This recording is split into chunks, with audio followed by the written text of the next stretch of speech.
pagka nakikipagkwentuhan sa akin ng tungkol sa asawa niya, yung boss ko, puts to parang nare-realize mahal na mahal ko asawa ko. Ba't gano'ng katanda na ba to? Mga 45, ganyan. Oh. Pero parang wala na siyang ibang kinuwento tungkol sa asawa niya, kundi hinagpis. Paninira ba o hinagpis lang? Hinagpis Sa marriage niya. nila o sa babae? Sa asawa niya? Sa marriage, kung paano yung nangyayari sa bahay nila ngayon. Hindi maganda yung sitwasyon niya. Wala namang pangangaliwa or kung ano. Kaya ako nakikinig sa kanya. Kasi alam ko wala tong makausap. Walang ibang makikinig sa niya, Walang kundi ibang ikaw. Oo. Kaya parang ginagawa ko siyang advocacy. At saka boss mo kasi to eh. Sabagay, oo. Yung boss. Kasi kahit dun sa yung dati ko kasing boss, matanda naman. Nung pumasok ako, malapit na siya mag-retire. Okay. Or ang kaibahan mga 60 siguro something nila, ano na yun. siguro yung lahat ng pinagdaanan ng bago kong boss, na pagdaanan na nila. Tapos yung gano'n na yung coasting na sila sa buhay. So, magkaibang stage sila ng buhay nila. Buhay pamilya, buhay karir, magkaibang stage. So, eto, ang daming iniiyak sa asawa niya. Umiiyak talaga siya? Hindi, yung okay. ngawa. Pinuputak. Oo, daming pinuputak, daming ginangawa, daming ginungoy-ngoy. Noong una nakikinig pa ako, nung umulit na yung kwento, sabi ko, tangin na ba, ba't di mo iwan? Tinatry ko kasi siyang gawing advocacy. Di ba lagi natin sinasabi dito, lahat ng tao, kailangan may nakikinig sa kanila, lalo na mga lalaki. Check on your friends, di ba lang natin sinasabi? Kasi kinikingkim natin lahat. Kaso, ang hirap panindigan nung ideya kong yun, kasi kapag sa'yo nangyayari. Nakakauta! Baka dahil kasi hindi mo siya kaibigan. Hindi, dikit naman kami. Close kayo. Kasi di ba sabi mo, paulit-ulit siya? Tapos, lagi kang maton. Siyempre, kwento mo yan. Ikaw bida lagi. Parang lagi mong kwento, banta kang iiwanan mo, ganyan. Gano'n ba katotoo yan? Ba't hanggang ngayon, banta pa din yan?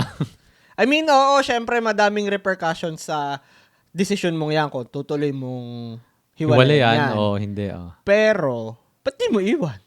Ano bang dago kang mas kaya mong harapin kaya ngayon? Ano Pipili ka lang naman ng hirap na lulunukin mo eh. Never ko pa siyang narinig na sabihin na mahal na mahal ko yung asawa ko, di ko kaya iwan. Never niya sinasabi yun. Pero, sa kada kwento niya, ganun yung pakiramdam. Hinagpis ka na eh. Ba't di mo iwan? Mas mararamdaman mo yun eh. No? Unless talaga kasi minsan, pag naglalabas ka sa man ng loob, hindi mo rin mararamdaman na yung pagmamahal ng, sabi natin, ako, kung magkukwento ako sa'yo, tapos sama ng loob ko, parang hindi mo rin naman maririnig yung pagmamahal ko dun sa asawa ko. Kasi di ba, punong-puno na ako ng emotion na na visit ako eh. Parang gano'n, di ba? So, hindi mo tayo masisense yun. Parang puro na hinagpis. Tapos, minsan magkikwento siya na parang may kikwento siya na nakakatuwa tungkol sa asawa niya. Meron nangyari maganda. Na parang kinikilig siya na, tanga-tanga na asawa ko. Parang ganun yung naman niya. Pero, natatawa siya, parang, naman niya kitang-kita ko naman na mahal niya asawa niya. Talagang, nakakautalang pakinggan. Lalo pa, kapag puta ka na may customer, ngaw-ngaw ka ng ngaw-ngaw dyan, unahin mo yung customer. Busy tayo ngayon eh.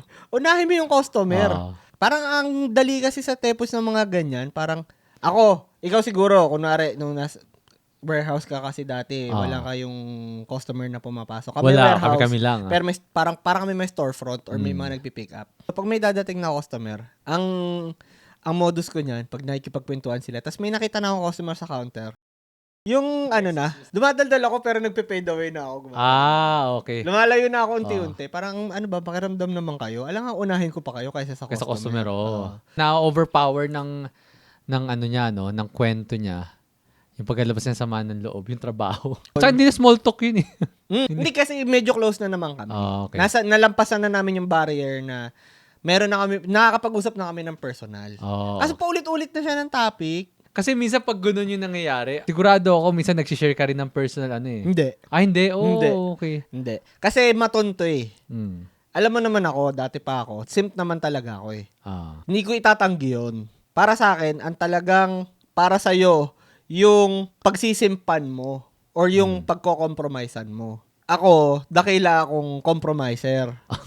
So, para sa kanya, pagka kinuwento ko yung mga desisyon ko sa buhay na hindi ko naman kinaka-frustratean, sa kanya, ang dating sa utak niya nun, Ano ba itong Ang simp na to? pusi. Ang pusi naman ito. Oo. Parang ganon. Kaya hindi ako Kaya hindi ka lang nagkikwento. magkukwento kasi judge ka pa eh. I-judge pa ako.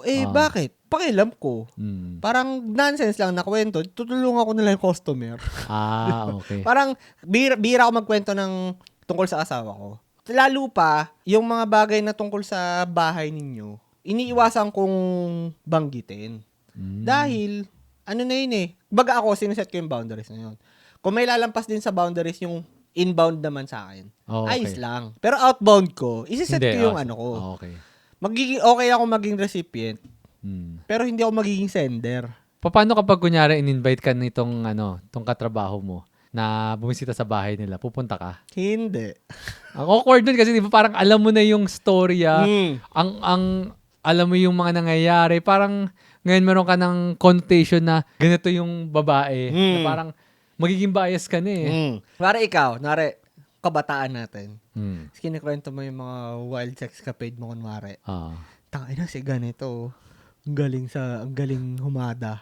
Hoy, hindi ako ganun. Hindi ako nagkukwento. Kunwari lang. Hindi, kailangan natin sabihin Kunwari eh. lang, kunwari Okay, lang. okay. Context, kunwari lang.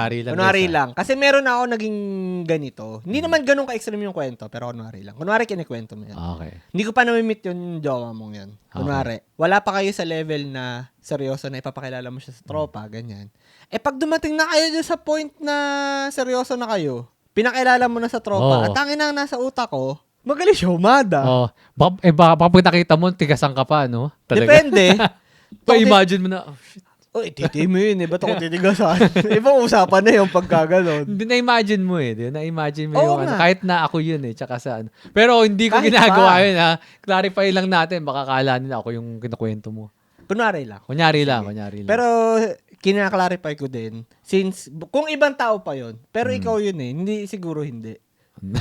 Kasi ikaw yung nagkwentong ikaw yung kunwaring nagkwentong hinahada ka. So, ano mo yun nasa bibig niya? Hindi ko titigan. Ewan ko, feeling ko lang.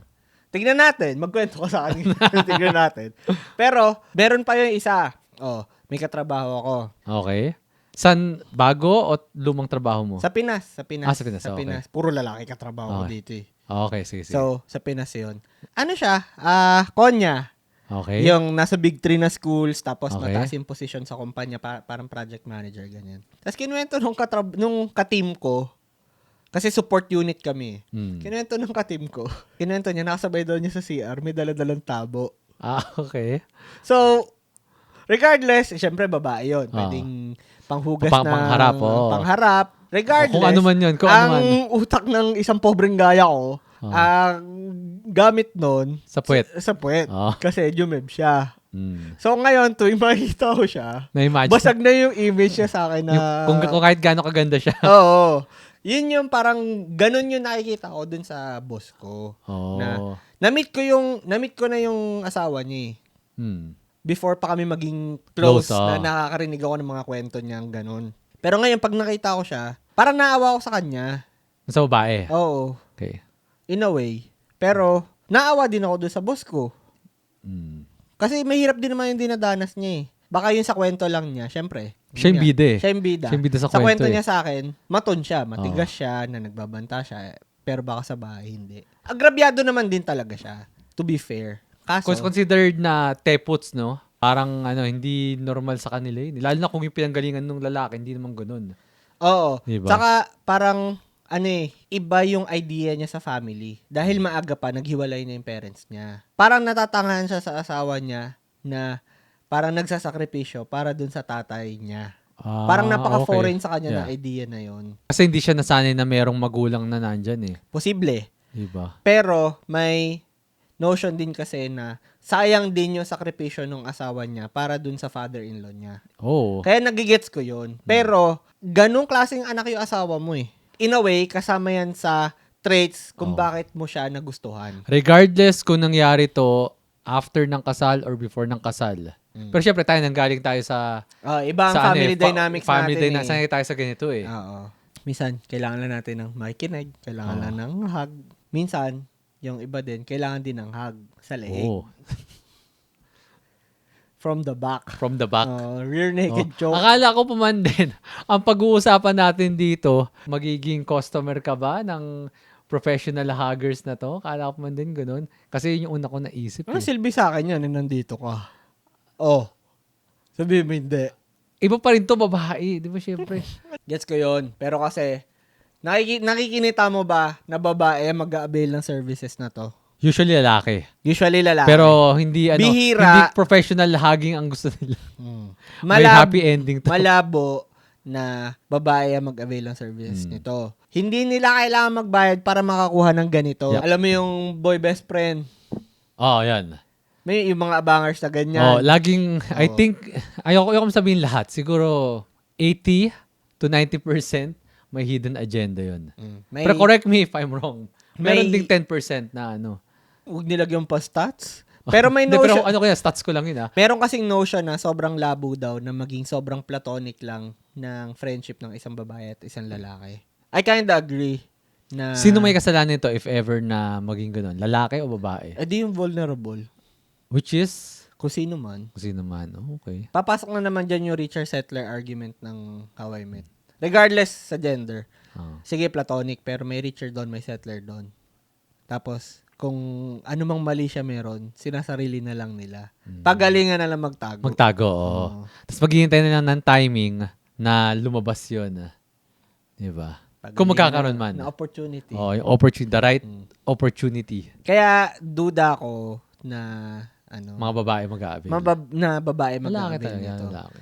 Tapos, di ba, medyo prevalent to sa... Parang variation na to eh. May discussion about sa pagbagsak ng birth rate ng Japan. Hindi ko magets kung ito ba yung cause o ito yung bunga. Pero yung sa sobrang kasi ng Japan na kino-commoditize nila halos lahat. Kino-commoditize na rin nila pati intimacy.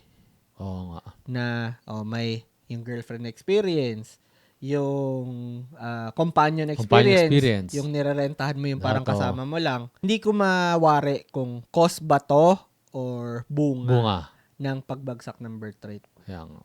Pero tinalo na ng Korea ang Japan. Talaga ba? Oo, tinalo North? na. Hindi, South. South, okay. South Korea. Okay. Sa North Korea, wala tayong stats dyan. Okay. Mahirap magkaroon ng stats. Okay. Pero yeah, like, you're right. Kailangan ng mga lalaki talaga ng a shoulder to cry on, a person to talk to. Hindi lang ng lalaki. Lahat. Ng lahat. Lahat. But more Pero mas, ang mga lalaki dahil kikim-kim lang. Oo nga. Yun, kagaya ng kagaya ng boss ko, hindi niya kinikim-kim. Pero, gaano katotoo sa mga kwento niya na siya yung mukhang malakas? Hindi ko alam. I'm just worrying to sa boss mo kasi, meron pa ba siyang kaibigan besides you? Diba? Meron naman. Pero Sana may outlet meron, pa yun may outlet pa yun na mag-hunting. Okay. Oh.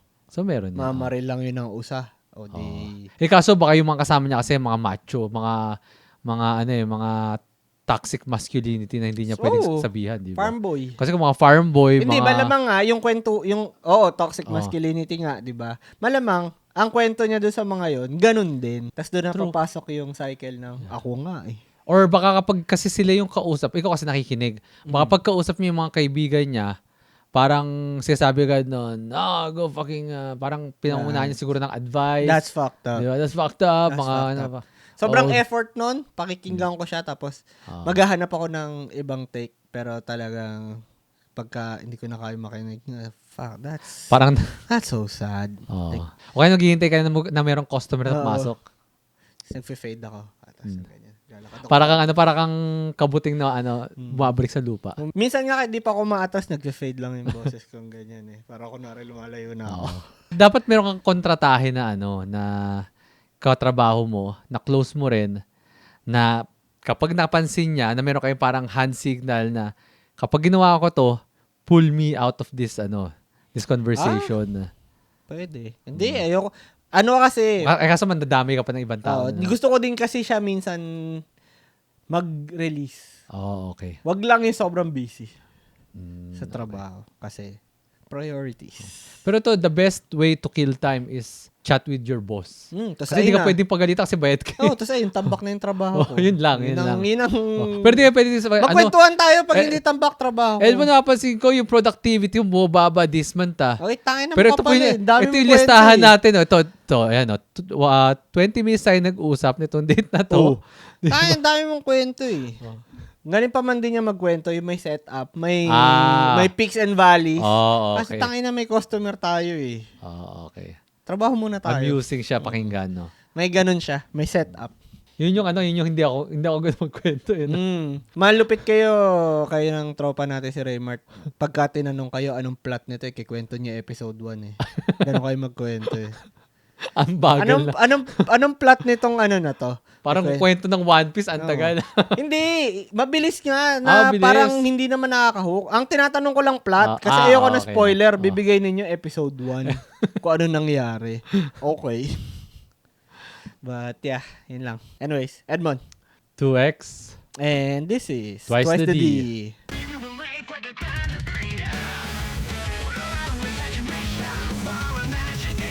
Free.